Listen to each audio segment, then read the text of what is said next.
Welcome to Dark Corners with David Allen Voyles. Dark Corners is brought to you by Gestalt Media, an independent publishing company dedicated to serving independent artists. Dark Corners is a horror podcast and may not be suitable for all listeners, therefore discretion is advised. Season 2 consists of episodes written and narrated by David Allen Voyles, based on a story suggested by the Halloween-themed musical work Witchworks, created by dark ambient musician Mombi Yuleman. The 13th episode concludes the season in October of 2020.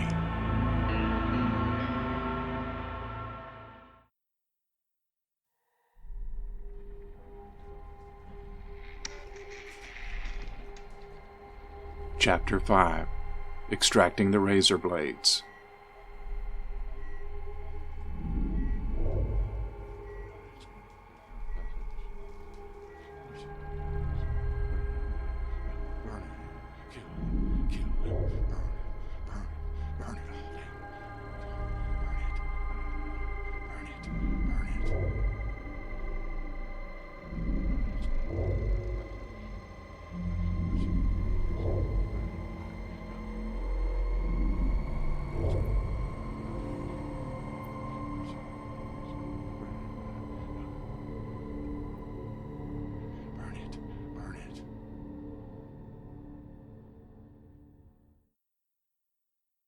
You want another beer? Daniel asked as he approached the fridge.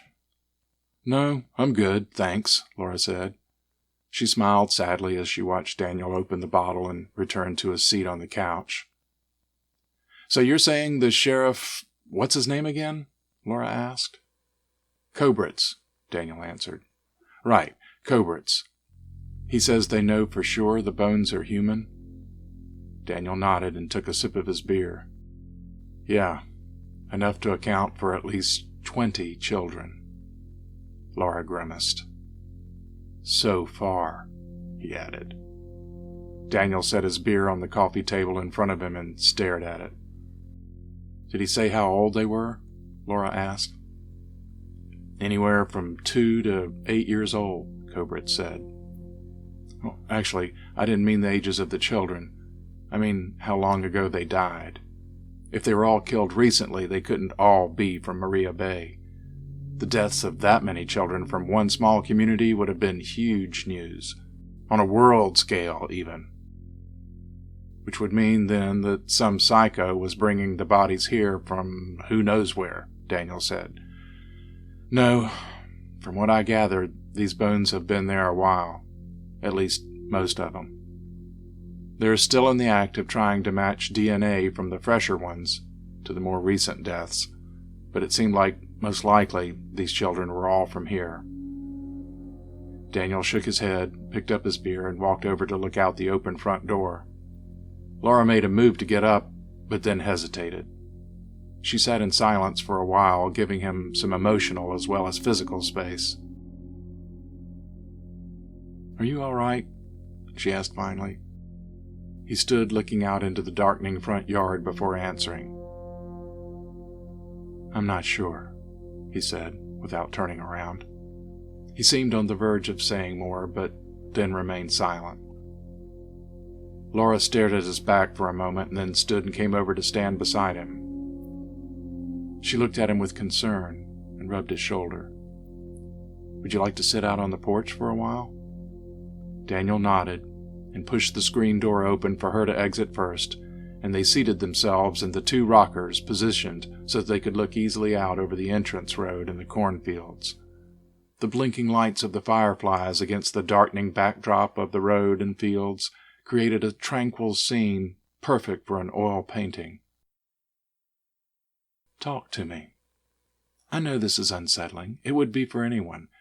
But it seems like there's something more bothering you. Daniel took another sip of his beer and sighed. Oh, don't really have to be a shrink to tell that, huh? Laura smiled at him. But I might be able to help. What is it?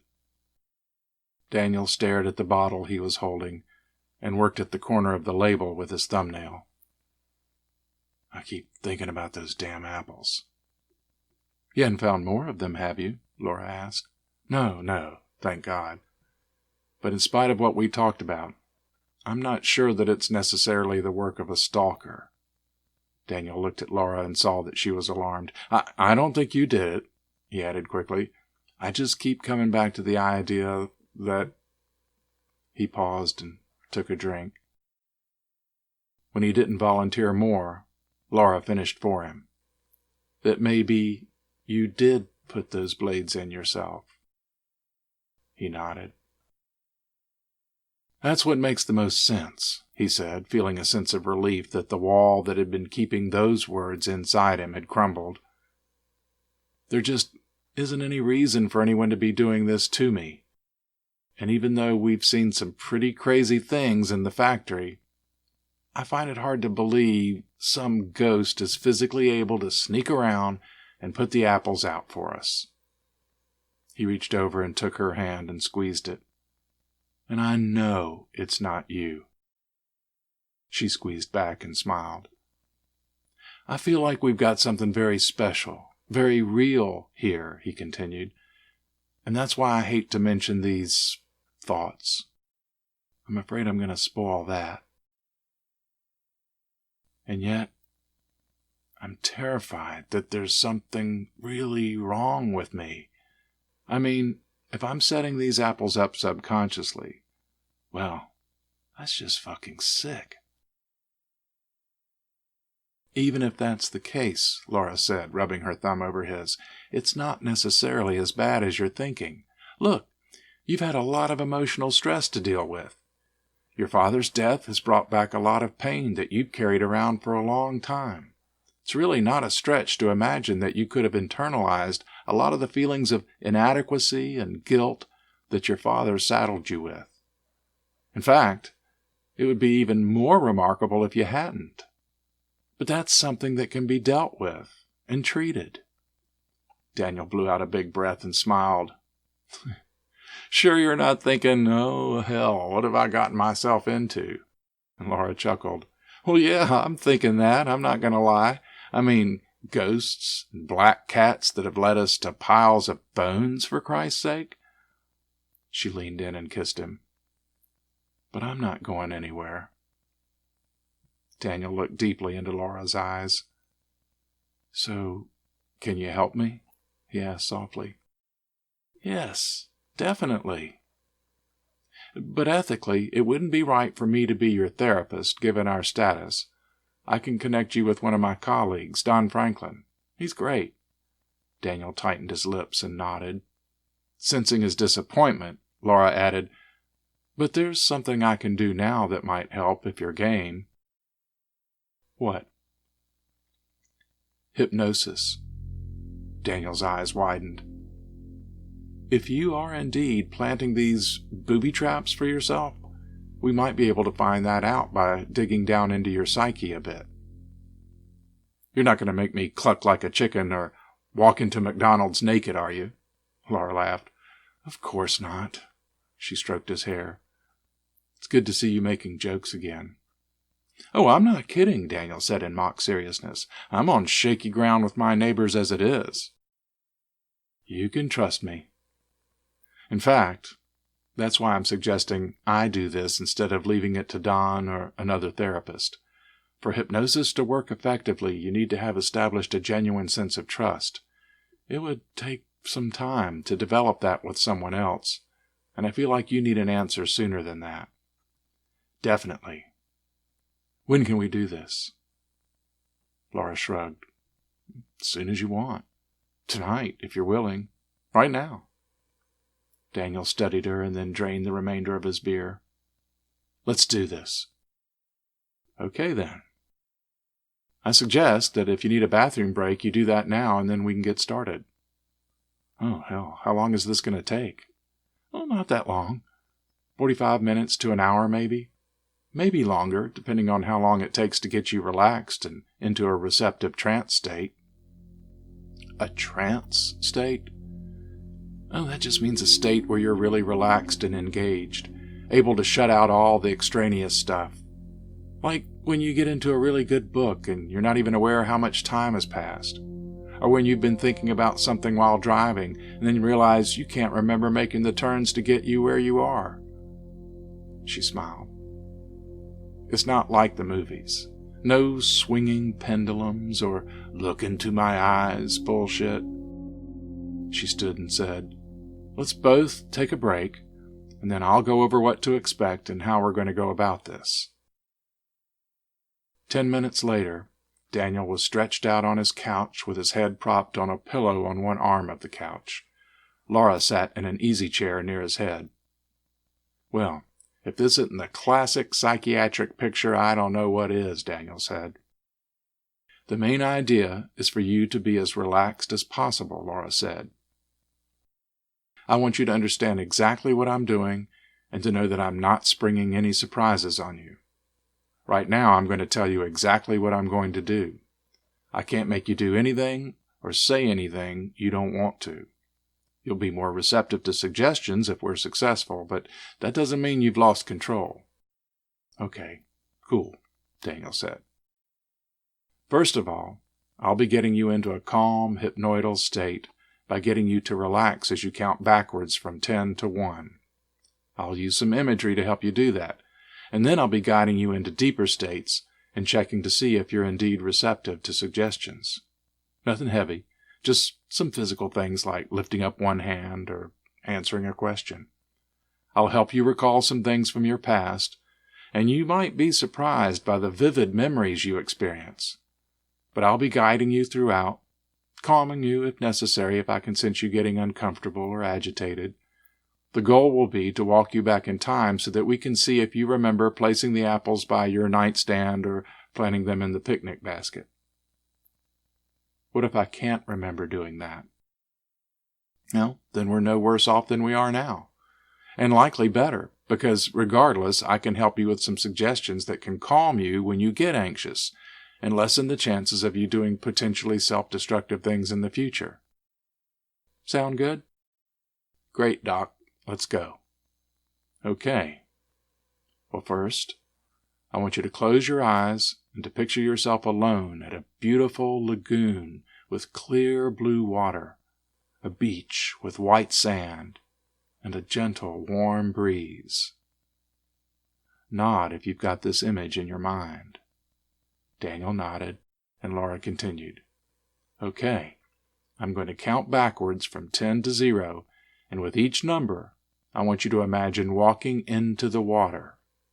The water's going to feel wonderful when you step in. Not too cool, not too warm, just perfect.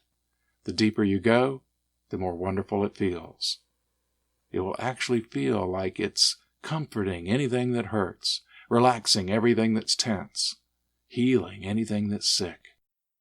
You will reach a point where you're totally submerged, but you'll find that you can breathe underwater with no problem. The healing water will fill your lungs and body and make you feel incredibly comfortable and healthy. Nod if you understand. Again, Daniel nodded, and Laura proceeded. With each number I say, you're going to let yourself sink further down, taking another step into the wonderful water of the lagoon. The further down you go, the more comfortable and relaxed you feel. When I reach 0, you'll be in a deep, comfortable trance. You will still hear nothing but my voice. I will guide you through some memories, and then I will begin to count from 0 to 10, bringing you up to a fully conscious state again. Are you ready? Daniel nodded. Okay, here we go. When I say 10, take your first step into the water. Laura paused. 10. Feel how the water flows over your bare toes and laps over your ankles. Feel the smooth sand on the bottoms of your feet. During the next 10 minutes, Laura counted down to 0, making relaxation suggestions with every step until Daniel was immersed in his image of the magical lagoon water. When she had reached 0, she began asking him about specific memories, like his 6th birthday, his first day of college, and then the day that he and Laura met. All of those memories he described back to her with incredible detail. But in the midst of his description of their first encounter with the ghostly steps in the toy factory ruins, Daniel stopped talking mid-sentence. "Daniel, are you all right?" No response. "Daniel, nod if you can hear my voice." No response. "Daniel, I'm going to start counting from 0 to 10 now, and I want you—" Daniel interrupted her. His eyes were now open, and he looked directly at Laura and grinned. "Well, well, well. The professor's got himself a pretty little girlfriend, and a doctor, no less." The tone and cadence of Daniel's speech was totally different than the speech he had used to describe his memories. "Daniel, what do you see?" "Danny's not here, Mrs. Torrance," Daniel said, bending his forefinger like a puppet talking as he croaked out that message, and he laughed in a way Laura had never heard him do before. She sat, staring at him, unsure of exactly what to do since she had never had a client act that way under hypnosis. "What's the matter? Didn't you ever see The Shining?" "Daniel, tell me what's going on. Why are you talking like this?" Laura asked. "Told you, girlie. Dan's not here. We don't need any bad apples like him around here. It's just you and me." Laura felt goosebumps rise on the back of her neck at the mention of bad apple. "Who am I speaking with?" "The name's Frank." "Frank Thompson?" "None other." "Why are you here?" "I need to get the boy's attention. Figured you could help me." "Did you put the apple with the razor blade on his nightstand?" Daniel smiled. "Worked, didn't it?" "That depends," Laura said. "What was that supposed to do?" "Told you. Get his attention." "Why do you need his attention?" Daniel stopped grinning and sat up. He leaned over toward Laura and said, "'Cause he's got to take his place." "Take his place? What do you mean?" Daniel's head jerked back and his eyes rolled up into his head. His body shook for a few seconds and then he fell back so that his head rested on the pillow on the couch once again. Laura gripped his shoulder and shook it gently. "Daniel, can you hear me?" Daniel's eyes opened, but he stared vacantly at the ceiling rather than looking at Laura. He began to murmur, but Laura couldn't make out what he was saying. "Daniel, listen to me," she said. "You need to picture the lagoon again. You're drifting in the fresh, cool water, but now you're ready to come back out onto the shore. I'm going to start counting, and you're going to burn it. Burn it all down." "Burn what, Daniel?" Laura asked Daniel, gripping his shoulder again. "Is something burning now?" Even as she spoke, she detected the faint scent of smoke, and she scanned the living room to see if there was a fire. "What's burning, Daniel?" "He's got to go. It's all got to go. Must burn it all." "Burn what, Daniel?" Laura looked desperately into Daniel's dazed eyes. "Who is this? Who am I talking to?" The smell of smoke was stronger, and an orange light danced on the walls of the living room as if there were a fire in the empty fireplace, but there was no fire. "He's gone too far. Too many lost. Must burn it all." "Who's gone too far?" "O'Bannon. I can't do it anymore. No more. No more. Burn it. Burn it down." Daniel's head snapped back as before, and he collapsed again onto the pillow. Rather than immediately trying to bring Daniel back up out of his trance, Laura waited. When Daniel's eyes opened again, he turned to look at her, sat up once more, and smiled. "Daniel?" "No, lass. I'm not Daniel. Nor Frank, nor Jack. But I've got a message for your lad." "What is it?" Laura asked. Instead of responding, Daniel just looked at her and smiled. Behind her, a book flew across the room, smashing into the photos on the opposite wall, causing them to fall and break. The beer bottle Daniel had set on the coffee table flew off on its own accord, smashing against the brick wall above the fireplace. Daniel just continued to stare at Laura and laugh, even as his eyes rolled up into his head, leaving only the whites. Laura knelt in front of Daniel and gripped both of his shoulders, and he stopped laughing and closed his eyes. "Daniel, listen carefully to me. I'm going to count to 10, and you're going to rise up out of the water, out of your trance. When I reach 10, I'm going to clap my hands, and you'll be fully awake and totally yourself again." Daniel had stopped laughing, and his eyes were closed. As Laura counted, he frowned and shook his head slightly as if he were clearing his head. When she said 10, he opened his eyes. Seeming a bit dazed, he looked around the room. What happened?" he asked in his usual voice. "How did the pictures fall?" Before Laura could answer, a deep laugh rang out, and a voice that only she recognized said, "Now the gates are open."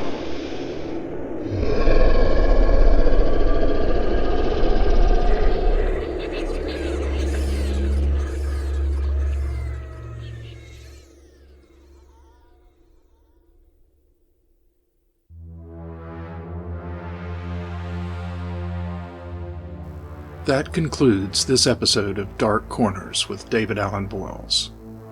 Music for Dark Corners was written and performed by Mombi Yuleman and can be purchased at mombiyuleman.bandcamp.com. For my latest projects, you can always find information at my official website, davidallenvoyles.com. And I invite all of you to join our Dark Corners Facebook group, where you can find background information on posted stories, previews of upcoming stories, and all kinds of other dark content. Hope we meet again soon in the Dark Corners.